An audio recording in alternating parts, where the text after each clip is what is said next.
Are we live? Are we live? Are we live? I think we are live. I think we are live. Okay, this one is going to be a little bit different, all right?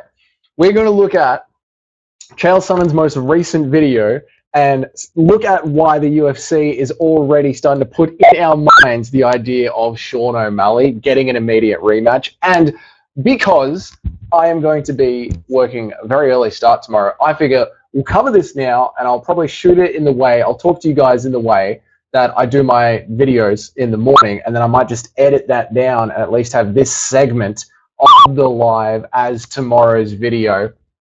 You know, two birds, one stone. And then we'll go through Twitter and we'll look at the rest of the MMA news for the day. Okay? Now, just want to bloody make sure that we are indeed live. There we go. All right. Okay, so if today's live, or if the video for today looks a little bit different, it's because I'm not shooting it where I usually shoot it. I'm sitting here at the desk, luckily, so we can actually get this video out of the way. But let's go straight into it. I wanted to talk about Chael Sonnen, okay? And Chael Sonnen putting out there the idea that if Sean O'Malley loses this next fight, he can already go ahead and go for an immediate rematch, okay? Now, I've talked about this before when it comes to Chael Sonnen. Chael Sonnen is essentially a mouthpiece for the UFC. Pretty much, if the UFC brass want to get a message out there, they pretty much work with Chael Sonnen, and Chael Sonnen goes ahead and starts to put that idea out there to the audience, and it's a way for the UFC to gauge the feedback and see what the audience thinks about that. It's a way to have the talking heads online get out the UFC's message. And before people like me, before people like the Guru, before people like Jesse on Fire, when all of the MMA media was just controlled by the UFC, Chael was that original voice that was out there, but he was out there on behalf of the UFC, pretty much putting all this information out there.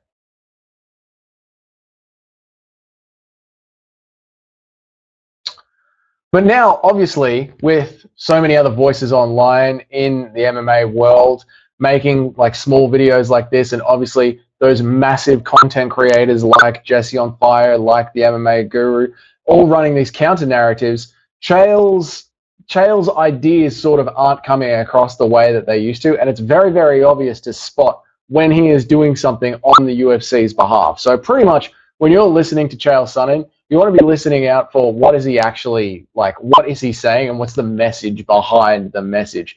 That's pretty much what he's doing. So let's have a look at this video from Chael Sonnen and see like how he's trying to prep us and get us ready for the UFC, maybe giving Sean O'Malley an immediate rematch if he loses to Marlon Vera.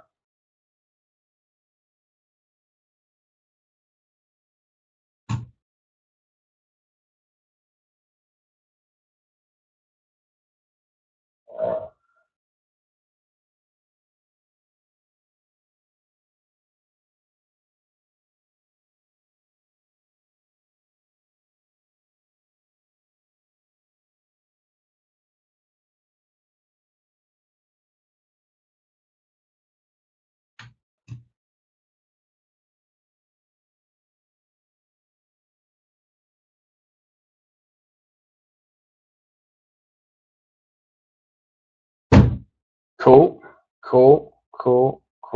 Okay, good. What are we doing? Let's get some of that here. Let's get some of that here. Boom, boom, boom. Let's get Chael up here. Look at him.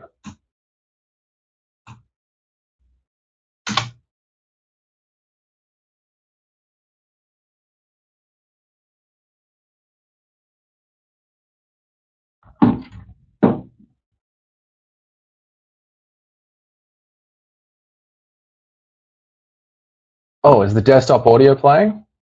Point. Boom, boom, boom. Camera will go to him.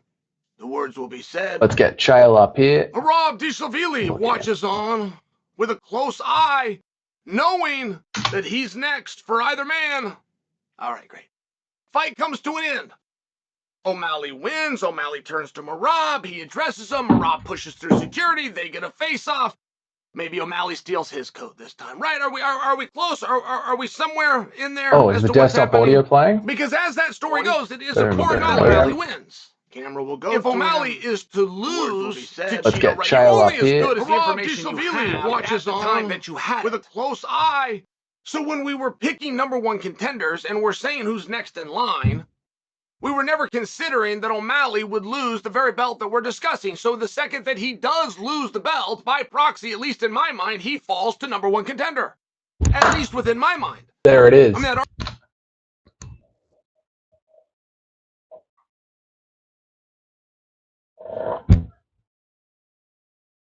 So right there, what is Chael doing, right? Right there, what is Chael doing? Chael is comparing Sean O'Malley. Chael is comparing Sean O'Malley to Alexander Volkanovski. Well, what happens if O'Malley loses? Well, O'Malley becomes the number one contender. Well, the number one contender can surely get the next title shot. Isn't Volkanovski getting the next title shot? Why can't O'Malley get the next title shot? They're already trying to set it up to be like, if Sean O'Malley loses this fight, why not go ahead and just give him the next title shot? Why not just give Sean O'Malley an immediate rematch? And I think he goes on to, I'm pretty sure he's going to go on to talk about doing the exact same, to compare it to the Israel Adesanya versus Sean Strickland as well. To be like, Izzy wanted, we should have given Israel Adesanya another title shot as well.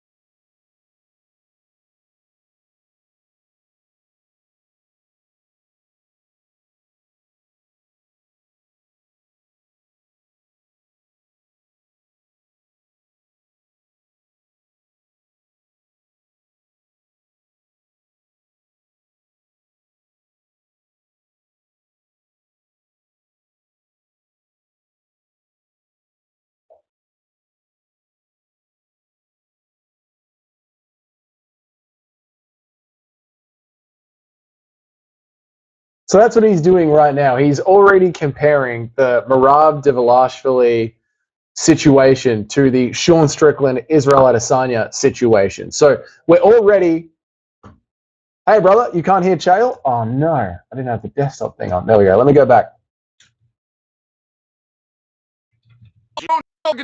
Who's next? So what we're looking at here is Chael Sonnen talking about Sean O'Malley versus Marlon Vera, and if Sean O'Malley loses to Marlon Vera, he's starting to put the idea out there that it's going to be an immediate rematch for Sean O'Malley. And what he's doing is he's comparing the Sean O'Malley versus Marlon Vera fight to Volkanovski and Ilia Topuria, and Sean Strickland and Israel Adesanya, talking about how Izzy should get an immediate title shot. He's trying to already, the UFC is trying to already set up an immediate rematch for Sean O'Malley using the mouthpiece of Chael Sonnen. In line, we were never considering that O'Malley would lose the very belt that we're discussing. So the second that he does lose the belt, by proxy, at least in my mind, he falls to number one contender. At least within my mind. I mean, that argument is going on right now at 145 pounds with Volkanovski. What should we do with Volk? Well, you give him a match with Topuria. Why would we do that? Because he's the number one contender. He was the champion. Okay, great. Sold. So that becomes a little bit hard to do. Now he goes on and says how it's awkward to have Merab Dvalishvili there. When the guy's cage side, you brought him out, the cameras have already thrown to him, and your announce team has already informed the world. It can be done. I'm just sharing for you. It becomes a little bit harder to do. A more appropriate example might be when Dricus du Plessis was the number one contender. They go out to Australia. That was the match that the company went after. And the company wasn't wrong. So they tried to do the Israel Adesanya versus Sean Strickland rematch, but they couldn't do it because Israel Adesanya didn't want to do it. He wanted to have some time off. And that is essentially what Chael's going ahead and saying. That if Sean O'Malley loses, why not put him as the #1 contender and set him up for an immediate rematch? If Volkanovski's just lost, how come we can say that he goes and has another rematch for Ilia Topuria? He has a rematch with Ilia Topuria. It's just very, very interesting how much they're already running this for Sean O'Malley, and the fight hasn't even happened yet. He gets so much protection from the UFC. It's just crazy to me. The fact that he could sit out for the entire year, essentially, get that robbery decision over Piotr Jan, and now the mouthpiece of the UFC, Chael Sonnen, is already talking about, well, just because we've said Merab Dvalishvili is next, doesn't mean that Merab Dvalishvili is next. It's just wild to me, man. It's just wild to me. So, yeah, that was what I found really, really interesting doing the rounds today. And, you know, just this idea that how Sean O'Malley can already be pretty much protected by the UFC. Like, he's getting like an unheard of level of protection being run for him.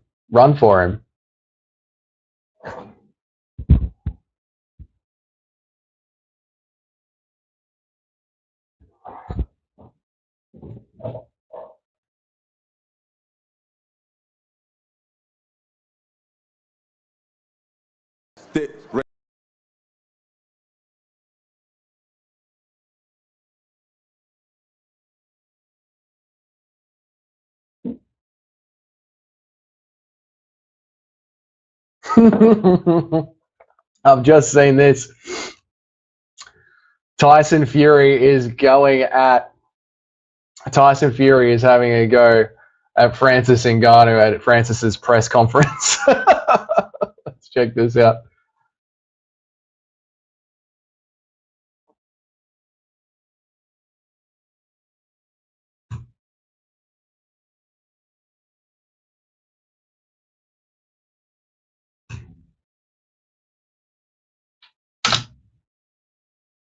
Your only chance is in the ring, in the boxing ring with the boxing rules. When you step off of that ring, you better stay 5 meters away before I start your shit. Because if I lose it, you're gonna have a really bad time, my friend. So respect the fact that boxing is protecting us, and the rules of boxing is protecting us. Because out of that, without that, you are nothing in front of me. I beat you every day, twice on Sunday. Man, it must be so hard for Tyson Fury's ego. It must be so hard for his ego to have that one knockdown from Francis Ngannou during, like, you know, it was meant to be 1,000-1 for Francis Ngannou. Like, he was meant to have absolutely no chance at all. And the fact that he got that knockdown, and there is just that iconic photo of Francis standing over Tyson Fury, must bruise his ego so much.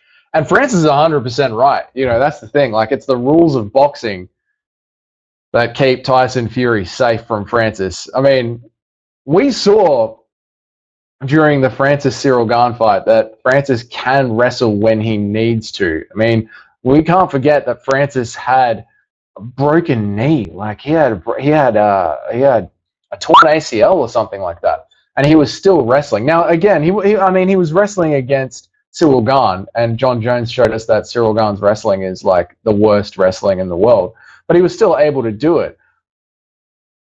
Furthermore, Francis was able to wrestle and stand up with Stipe Miocic. Like, Stipe Miocic pressed him for a little bit in that first round, tried to grapple with him, and Francis's grappling was absolutely fine. So Tyson Fury, I mean, he's got that embarrassing moment of, even when it is just his rule set, Francis can knock him fucking clean out. But also, if it was an open fight and he wasn't protected by the boxing rules, Francis would fucking hurt him, man. Hurt him. Let's check out some of the Let's check out some of the replies.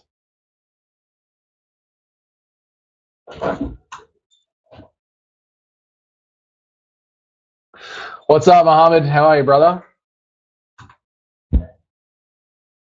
Your only chance is in the boxing ring with boxing rules. When you step out of that ring, you better stay 5 meters away before talking your shit. Because if I lose it, you're gonna have a bad time. That is exactly right, bro. That is exactly right. He's just, but I mean, I wonder if Tyson Fury even wants that rematch. How are you, mate? How are you? I wonder if Tyson Fury even wants that rematch. You know, it sort of feels like he was lucky to get out of there alive in the first one. I know. There's been heaps going on, hasn't there? I mean, it's UFC 299 fight week. Like, it's fucking all happening, mate. It's all happening. I'm kind of more excited for the Dustin Poirier fight over anything else, you know? And we got JDM stepping up this week as well. Like, this is a massive fight week. Let's have a look at some of these replies, yeah?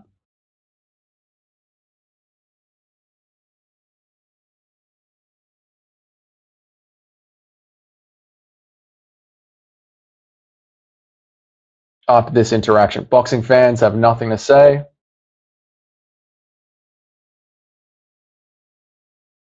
Does he really? I just jumped on Twitter, so this is the first I'm seeing.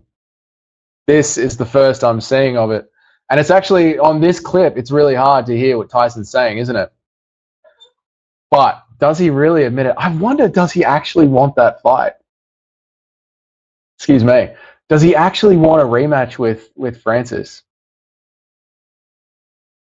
I mean, this one might actually make money, the rematch.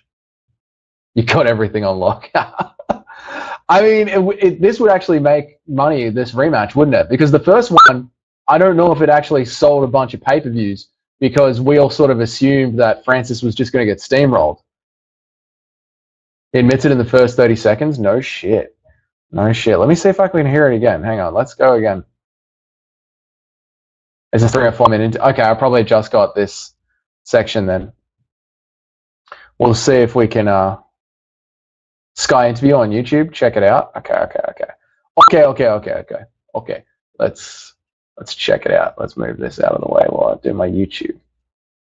Let's move that out of the way. Go to this one. Go to this one. What am I going to search? I'm going to search Sky News.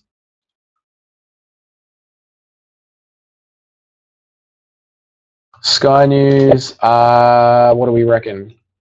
Francis Tyson. Mac Life. Let's have a look.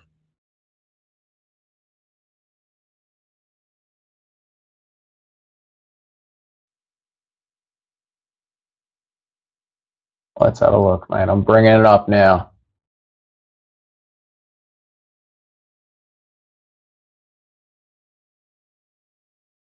All right, let's see.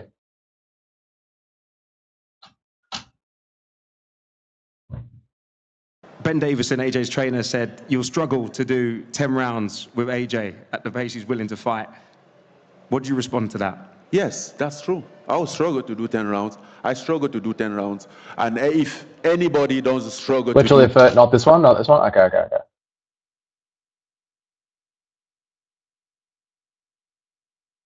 Okay. What did you say? Tyson Fury, Sky News. All right.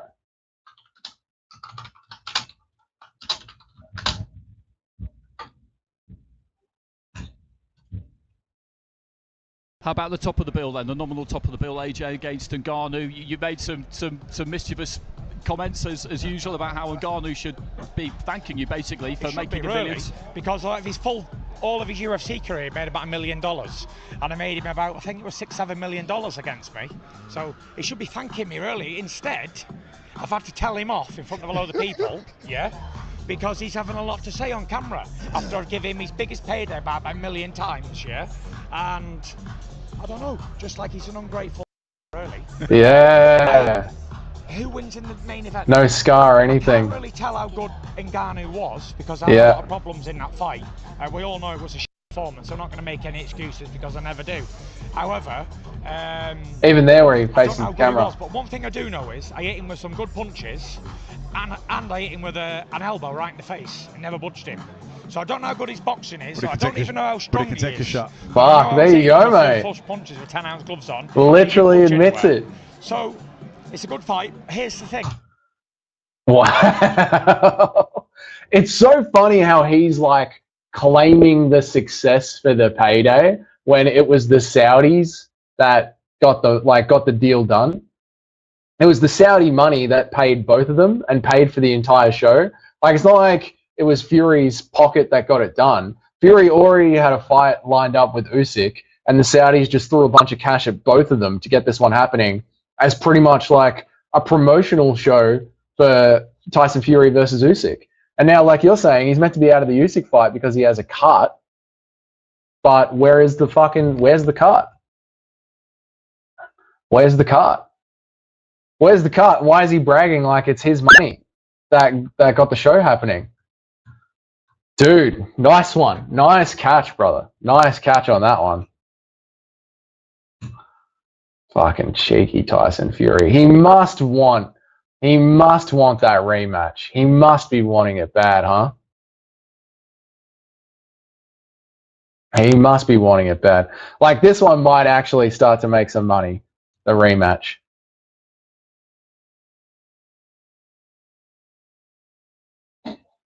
Yeah, go on. Go on. Bring it up. Whatever you got, I'll punch it into the YouTube. As long as it's not actual like fight footage, because that stuff gets copyrighted so bloody quick.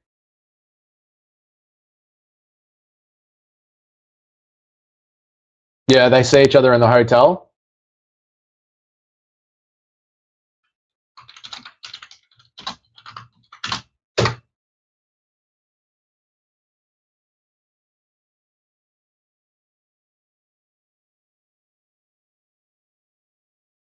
We'll see. We'll see if it pops up, I'll bring it up onto the screen. It's just verbal trash talk. I love it.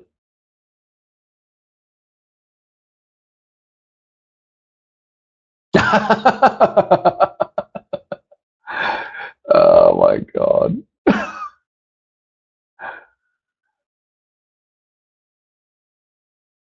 Ngannou fans at this very moment.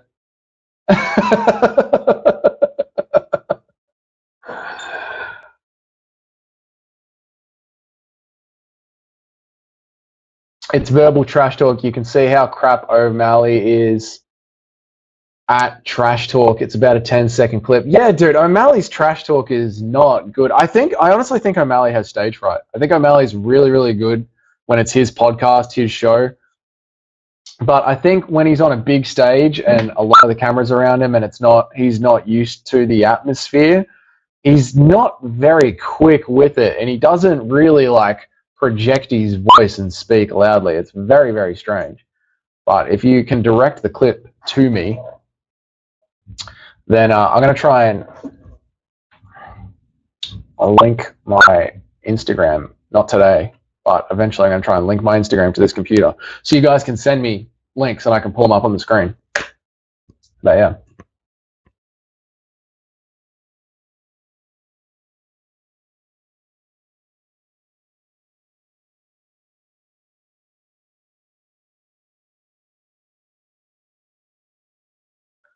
Savage from Francis. I beat you twice on Sunday. He ain't joking. And it's so true. It is so true. Even Johnny Fury kept quiet for once. He knows Francis folds his son like a deck chair. Discord would be good too. It'll all come in good time. All right, let's have a look. Cheeto Vera and O'Malley. Let's see what we can find.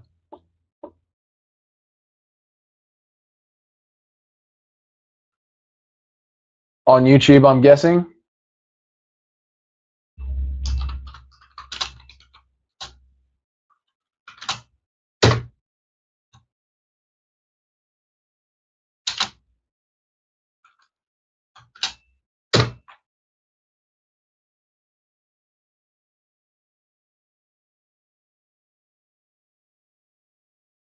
There's too much. There's too much shit from this week going on.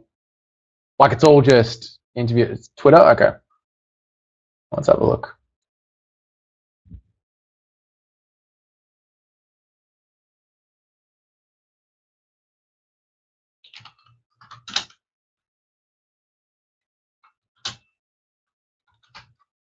Let's have a look. Oh, there it is. Boom. You're on it, brother.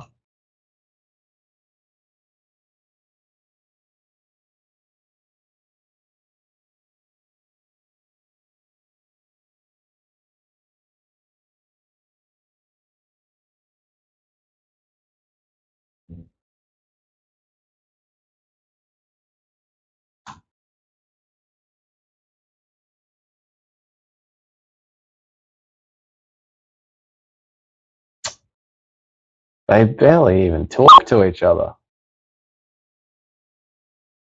Let's see, maybe this one.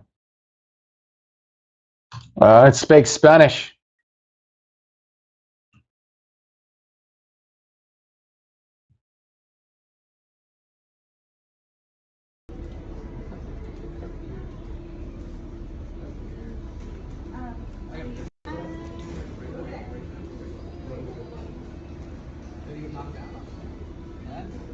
Mustn't be the MMA orbit one, huh?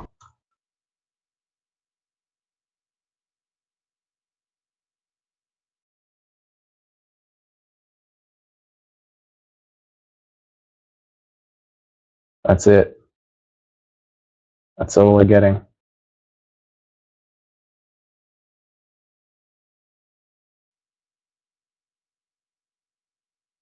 Even this one, none of the audio is very good on it.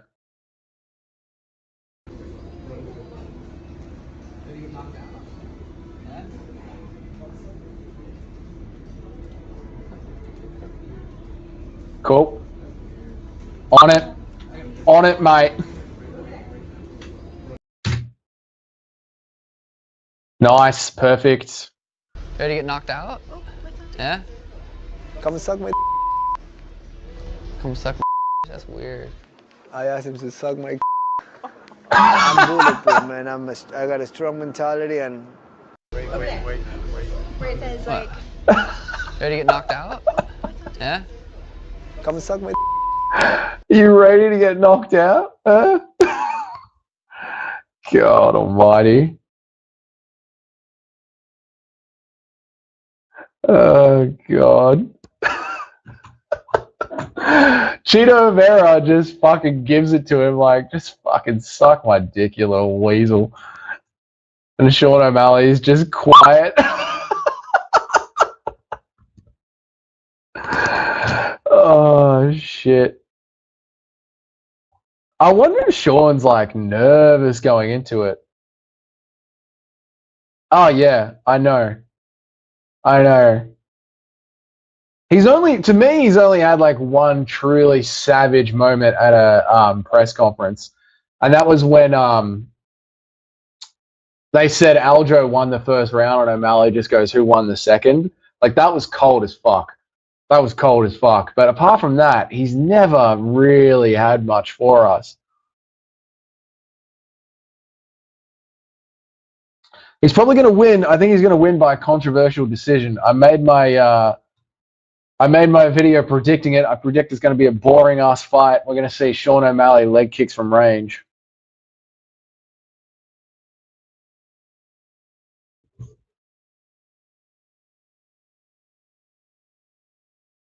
Yeah, I feel like he would be so like nervous. I mean, this is the one dude who's actually hurt him, isn't it? You know? Yeah, exactly. Exactly. It's probably really in his head because of the first one. He's probably thinking about it quite a bit.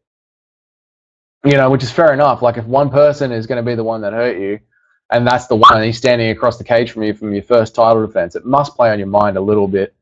I've seen this as Benoit Saint Denis got staph infection.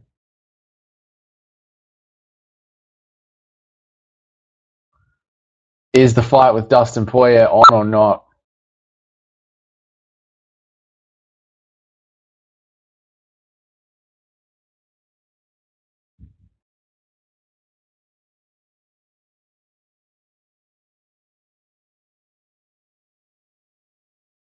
Yeah, it's like, oh, it was just an injury, but that guy did knock you out. You mean like the savage finish, like when Sean O'Malley's leg went numb and then Marlon like jumped on him. It's going to be in his head. It's 100% going to be in his head, which is why I think he's going to play it real rangy, really, really fucking rangy.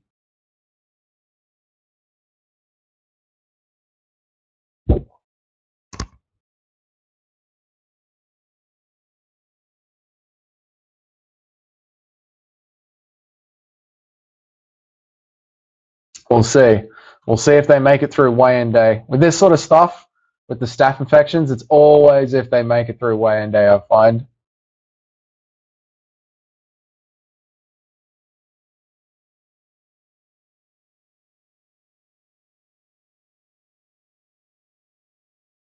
Drickus Duplessis says,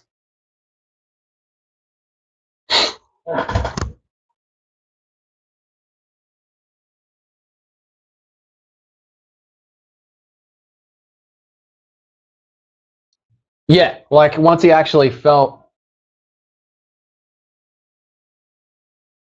it's an infection they get from the training mats, rubbing their skin up on the mats and getting sweat and small cuts. That's why they're playing this video of him putting the brace around his head and working out with it. So pretty much when the sweat and grime of the training room gets into small cuts and like around the body, it gets infections. It's called a staph infection. And it makes weight cut. It's super fucking dangerous, really bad for the fighters. It makes weight cutting really hard. It just makes like their entire week terrible if they don't get it cleared up. But it can be a big fucking problem. And it's pretty much just caused from the sweat and the grime of the training room. It's not good. It's not good. So you see, and you can tell it because it looks like little boils and little bubbles, you know, like if you want to see a really, really bad one, look at Paulo Costa's staph infection before his Chimaev fight. They had to cut it out. It's horrible stuff.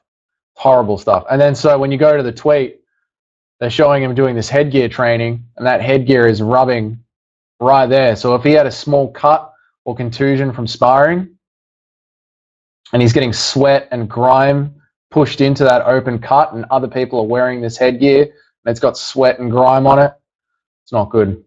Not good at all. Yeah, buddy. Yeah, buddy.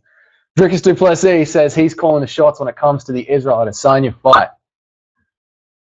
He said, why would I go and start camp once again if I'm injured and I'm the champion? It's true, man. Like, I mean, Drickus literally just fought. He was the first champion off the bat this year. I know, like, at the time the fight happened, it was Sean Strickland that was the champion. But Drickus was the first one, like, off the bat, him and Sean Strickland, and they're already saying that he should be fighting on UFC 300, which is April. That's a quick turnaround. Like, we like our champions to have quick turnarounds. We want them to have 3-month turnarounds. But if he's not ready, he's not ready. And this idea that everyone is angry at Drickus for not taking the Israel Adesanya fight. I mean, it shouldn't even be an Israel Adesanya fight. It should be Drickus versus Strickland for International Fight Week.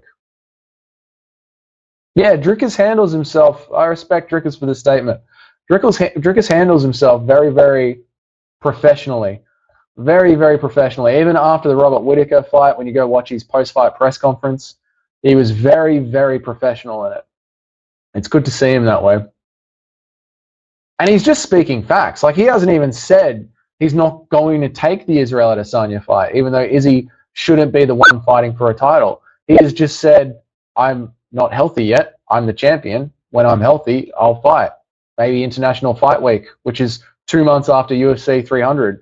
He's not even holding up the division that much.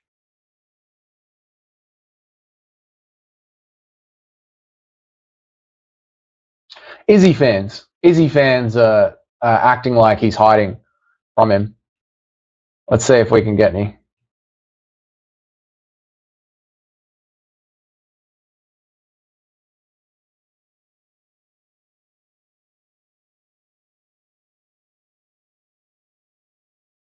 The classic new champ fan betrayal. Becomes a champ, starts refusing fights, stops being active. Duplessis is obviously scared of Israel Adesanya. If he's not scared, he doesn't need to explain himself.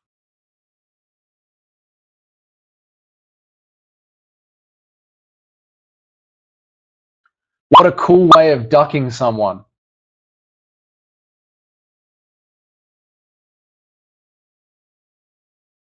These Israel Adesanya fans. See, they think he's ducking. They're just, they like live in Izzy's world, you know? It like, if Israel Adesanya wants to prove that he has a set of fucking balls, he needs to do exactly what Dustin Poirier is doing this weekend. People, I know, it's fucking madness, man. Like, look at Dustin Poirier, right? Dustin Poirier's interview today. He's talking about how he respects the game and he knows that he used to be that person outside of the top 5 that wanted to do, like, would do fucking anything to break into the top 5. So he's taking on Benoit Saint Denis. You know, he's doing that, like, seeing if he still has a set. So many contenders go out there and do that. I mean, shit. Henry Cejudo. Henry Cejudo lost his fight and then goes, fuck it, Merab Dvalishvili. Let's see if I still got this, you know? Who's another one, right? Gaethje. Gaethje is another one. Fuck it, let's see if I still got this. Max Holloway fought every fucking contender in the world. Like, baton pass as well. Yeah, exactly. Like, so Izzy is like 36 or something. I think it all depends. Yeah, these rumors of Dustin retiring, real. I think it all depends on how this fight goes. Like, I think this fight is a real, like, he's putting his flag in the air and he's seeing where he still is. You know, like, he's in the hardest division in the world. The hardest division in the world. The UFC lightweight division is the hardest division in the world. Dustin's not a young man either. I think he doesn't know whether or not he's going to retire. I think he really is actually doing a check on this one. And so that's why the rumors are sort of out there, because they are really rumors. They really do depend on, is he going to fucking do this or not? So it's, yeah. It's an interesting one. It's an interesting one. You know, I've been a Dustin fan for a long fucking time, and I hope he's still got this. Henry's the only one you don't want to add to that list that I just gave, but you're spot on with Justin Gaethje and the rest. I mean, yeah, like, fair enough. You don't want to add him. You don't want to add him. That's fine. But, like, I do think Henry, you know, lost the fight against Aljo, and rather than going back down a weight class where he was champion, you know, he was champ, he did take on the #1 contender. I really do think, like, once you've been a champion, to jump back in and take on a #1 contender to see where you're really at is a ballsy fucking move. And I respect all the champions that do that, because they could just sail away into nothingness, and they don't, you know? Like, Kamaru Usman, let's chuck him on the list too. Khamzat Chimaev, 11 days notice. Pretty fucking gutsy thing to do, man, you know?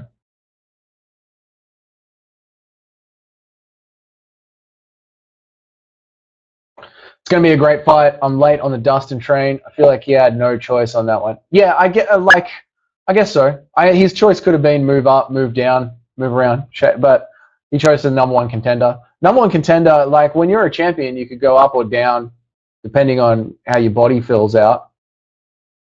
Kamaru Usman is still goated. I have a lot of respect for Usman. I don't know if he can, like, his age and his knees are a big problem. However, he did take Chimaev to a draw. Let's fucking call it what it is, right? Let's pretty much call it a draw. It was a draw. Okay, it was a draw. It was a draw. Let's say it was a draw.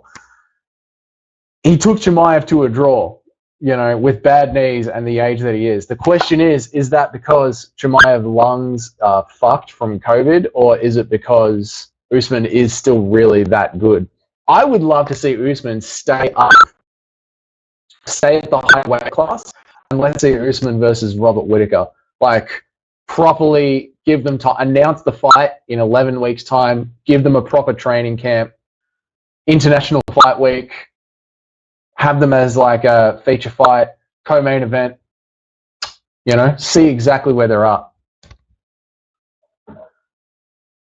The no choice is for Henry. Let's be more specific when I spoke. I felt like the UFC forced Henry Cejudo to take the Merab fight. Yeah, could have pushed his hand. Could have pushed his hand. You never know which way the UFC like to go. They do like to fuck around. We started off this live stream. His knees are done. That's why I want to see him against someone who is a tried and tested opponent, you know, because I feel like Chimaev, we don't really know what Chimaev is like post-COVID, like all this time off that he's taken because of his lung issues. We really don't know what he's like, and he's never really been tested inside of a top 5 of a division properly. Whereas Usman, you know, he was a GOAT. He might still be a GOAT. The only way you can test that is to put him against a real #1 contender, like a Cannonier or a Whitaker, you know, or an Ian Gary or a Shavkat Rakhmonov. These fucking names that make you go, fuck. And that's what Dustin's doing, you know? That's what Dustin's doing. And that's what Cejudo did, whether it was forced to do it or not. That is what Cejudo did. He took one of those names that people go, fuck, you're really going to take that guy on? Those up-and-coming contenders that are just charging. Oliveira, Sarukian. Jesus, UFC 300. Oliveira, Sarukian. You know, those names that are like, fuck, man. That's a real fucking name. Yeah, man. Yeah. Anyway, yeah, I started the live stream talking about Sean O'Malley and how the UFC might be working towards getting him an immediate rematch. So Chael Sonnen has already put out a video comparing Sean O'Malley to Volkanovski versus Ilya Topuria and Sean O'Malley to Israel Adesanya versus Sean Strickland, talking about how they instantly became the #1 contender. So obviously, if Sean O'Malley was to lose this fight, he might too become the #1 contender straight away, and Merab Dvalishvili might not be the next one in line for a title. Very, very interesting how much cover the UFC is running for Sean O'Malley. Very interesting. So yeah, Mohammed, I know you missed that, man, but that's what we started off the live stream at. And shit, sorry, but I got to go soon as well. Mohammed, brother, you might want to turn on the notifications for my channel so you can see when I do go live, and we can jump in earlier at the start of the stream, because it is getting to around that time for me. It's got to 6:30. Industry plan. Yeah, Charles Sonnen is 100% just there to push the media, to push the UFC's narrative. If you notice, Chael Sonnen was there before all of the major MMA YouTubers were there, before the Gurus and the Jesse on Fires, and like Chael was the one that sort of led that off as like this third-party voice of topic, of opinions to put out there, but it always seems to be in line with what the UFC want. You know, it always seems to be in line with the UFC's talking points. Before we go, I'll just show you. Are we live? We are live. Hey, what's up, brother? We are live. I was literally just about to leave. I think I've been live for about an hour. I was just about to leave. Yeah, he was who I watched when I started watching MMA YouTube. Then I realized Chael was crazy. Absolutely, yeah. Yeah, absolutely right. Dougie's corner. Let's see if I can find this video for you guys.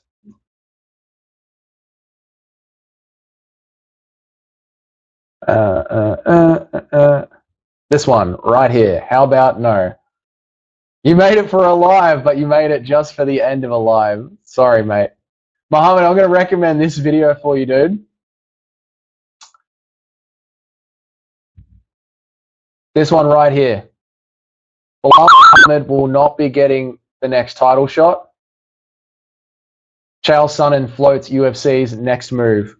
This is pretty much like my in-depth video of how I show that the UFC break down. I show that the UFC give Chael Sonnen his talking points, and he just pushes them forward to everybody. So Mohammed, check that one out and turn on your notifications so that we don't miss any lives. Aussie, hey Aussie, you turn on your notifications too, and that way when I go live, they'll pop up on your screen. Watched it. Good on you, Mohammed. Appreciate it, mate. And that's it, boys. We got to go. It's my time to leave. I'm already running 5 minutes late, but thanks for jumping on the live stream. I really appreciate it. And yeah, I'll catch you guys in the next one. And I'll be going live before UFC 299, before Guru goes live. I'll go live for a little bit. Maybe we'll watch the prelims, early prelims together. So turn on your notifications for that. All right. I'm out of here. See you later, boys. You have yourselves a good night, good morning, wherever we are. Hey, Ozzy.